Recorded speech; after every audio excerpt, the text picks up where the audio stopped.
John calling in from Virginia. John, you're on Free Talk Live.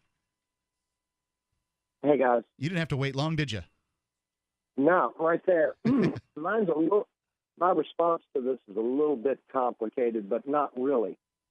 Typically, they take our time, detain us, and cause us grief. And this is what police officers do? Police officers, city officials, anybody that gives you grief. Yep. You never walk away for free, right? Like they always get your time. Right, they get your time. But see, that's because you haven't put a price on your time. What you'd probably be wise to do is sit down and type up a little letter, like a contractor, say, okay, my time is worth $700 an hour, plus all of building quarter-hour increments, and stick in there, if collections necessary, you will pay for all collections fees, plus maybe 40% interest compounded weekly. Now, send that 40% compounded weekly? That's pretty serious. Yeah. That sounds like one of these, payday loan sort of things. Bigger than that. I don't even know if that's legal. It sounds like usury. And it is usury, and you know what? But it is legal because, see, if a person starts consuming your time and taking advantage of you unfairly, you've already got it down there in writing, and send it certified to your local police department and your local city utilities department, and just let everybody have a copy of it with your name on it so they know, and even your automobile license number, so they know that anytime you're detained or falsely put in jail, all that's the billable hours in quarter-hour increments. I've heard this talked about. I mean, I've heard this idea over and over again posited. Yeah. I've never spoken to someone for whom it's worked. I've never spoken to somebody who said, oh, yeah, they wrote me a check for $110,000 for that pullover. I mean, sometimes you can sue them because they've broken the law or something like that, but not this billable hour thing. Well, it did work with Verizon Telephone Company when I cut off my phone early and they wanted to bill me for later. I told them verbally, and then I sent them a text email. An email and a letter. But see, you have to put these things in writing. You can't just verbally say it. And, they called me and they laughed at me. And they said, it's ridiculous. That fee is extraordinary. I'm like, yes, it is. And you know why it is? Because I don't want to be harassed by you for an account that I closed legally. And next thing you know, a couple of weeks went by, and I got somebody calling me and wanting to negotiate the price down because I sent them a bill.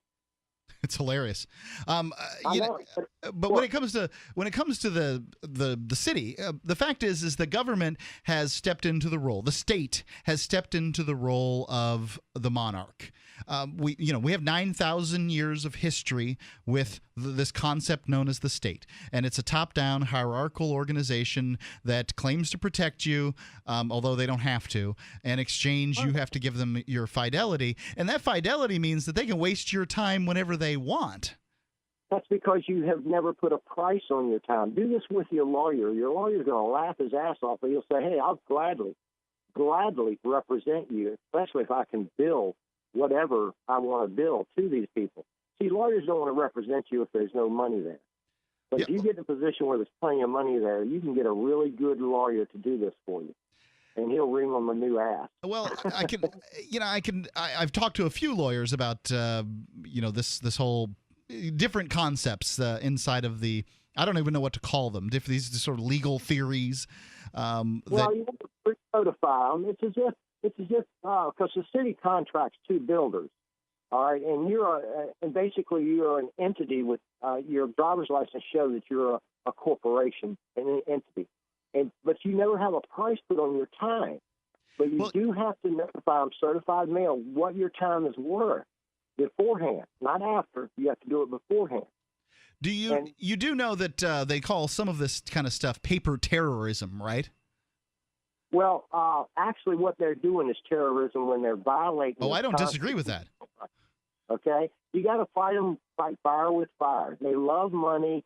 They love getting big paydays. They love having big budgets to work with. Let's everybody get together and take a little nibble and bite out of their budgets, because you will win these things if you notify them ahead of time. But you're not you're not taking money out of their budget. All they'll do is just raise taxes, and then everybody will be mad at you because, well, we wouldn't have had to raise taxes if you didn't bill the city for $1 million because they pulled you over. Well, they'll change their behavior, that's for sure. They won't have as many unannounced road stoppages. No, they'll just stop pulling you over. Well, if they've got to pay, it's liable to hit them in the pocketbook. I'm just skeptical as to whether or not this system is going to work. But John, I do appreciate the taking the time to tell folks about it. It would work if the police officers had to pay out of pocket.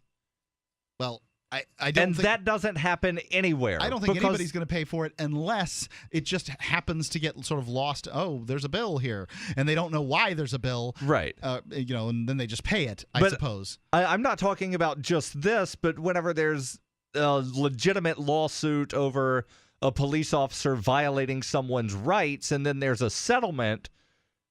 Unless the police officer is paying out of pocket, he's not going to care about the settlement.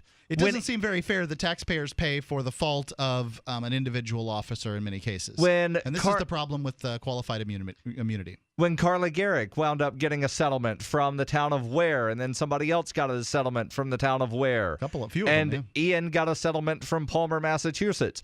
The police officers that made the false arrest or the illegal arrest, they weren't harmed in the pocketbook. And many times they shouldn't have been, because it wasn't the police officer individually. It was their the chiefs that were telling them how to behave in that circumstance. So if you tell me as an employee, my boss tells me how to do something, that becomes the boss's responsibility at that point. So I think it should go up the ladder to where it rests, whether it's the OIC or the officer in charge at the time, the police chief, whoever it might be. Free Talk Live, 7 nights a week from 7 to 10 Eastern, live on the Liberty Radio Network at LRN.FM.